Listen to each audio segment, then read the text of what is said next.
This time we're finding the equation of a perpendicular bisector.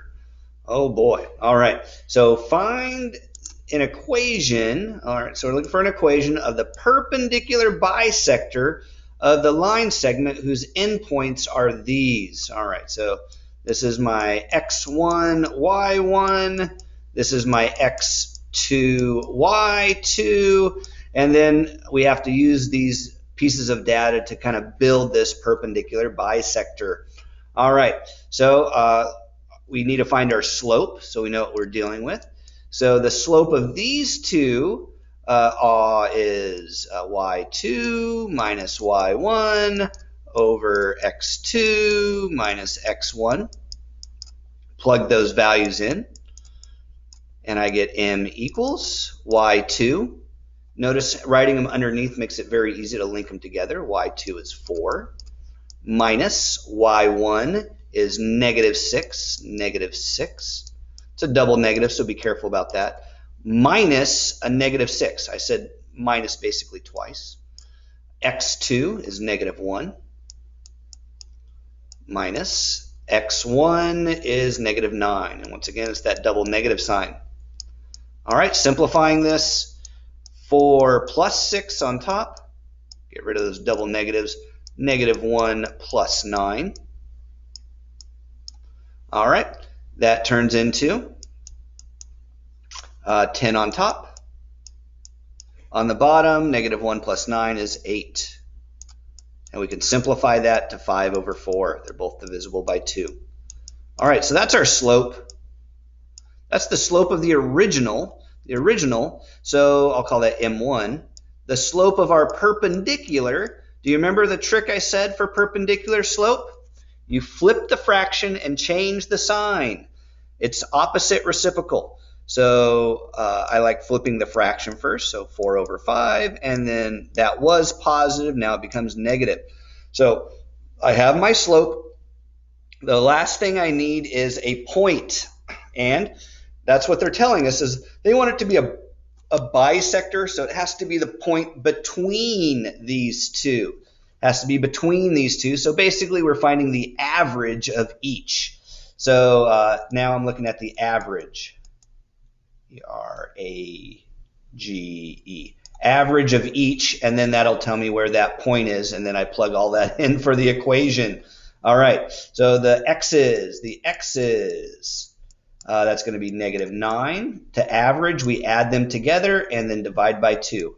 Plus -1 all over 2. That's -10 over 2. And so the x value, the x is -5. All right. And we do the same thing for the y values. Y values, we got the y's. I'll just mark it as that.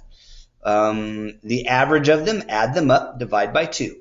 So that's a -6 plus 4 divided by 2.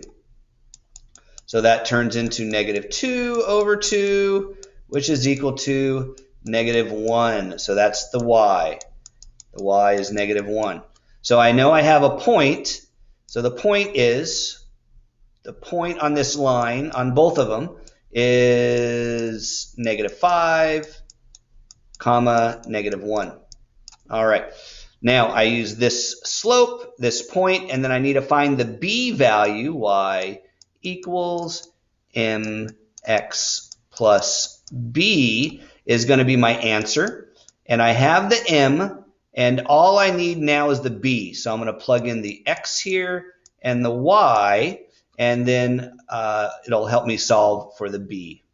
So go ahead and get rid of this over here. Don't want to delete everything, or I lose what I need for my. All right, there we go. And let's go to a different color. All right, so I got y equals mx plus b.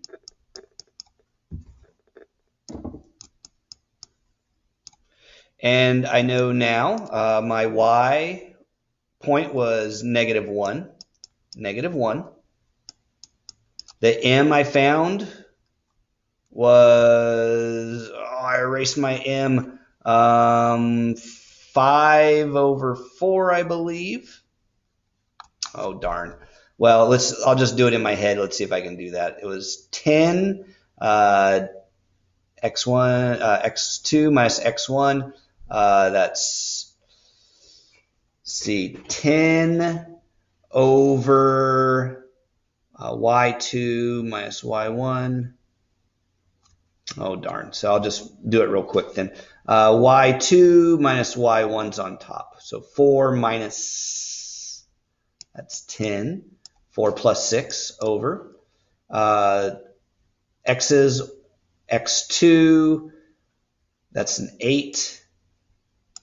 And then we change that into, turned into 4 over 5 negative. Okay, I didn't remember it. All right, there's my slope, negative 4 over 5.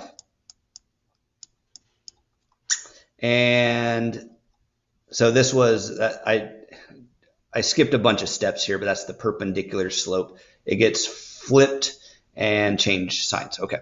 And then the x value was, there it is right there, negative 5. And the whole point of this was to find b. All right.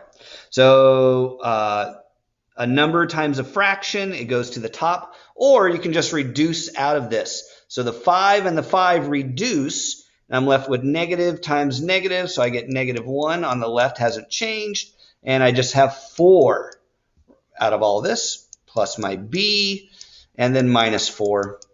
Minus 4, negative 5 is my b. It's a negative 5. Okay, so the slope was negative 4 over 5. The b was negative 5. And then I just plug all of that in. See how I did. Y equals negative 4 divided by 5, x, and then minus 5. Submit. Got it. So you can kind of see here we need the midpoint between those and the slope and then the line. So this one has several steps.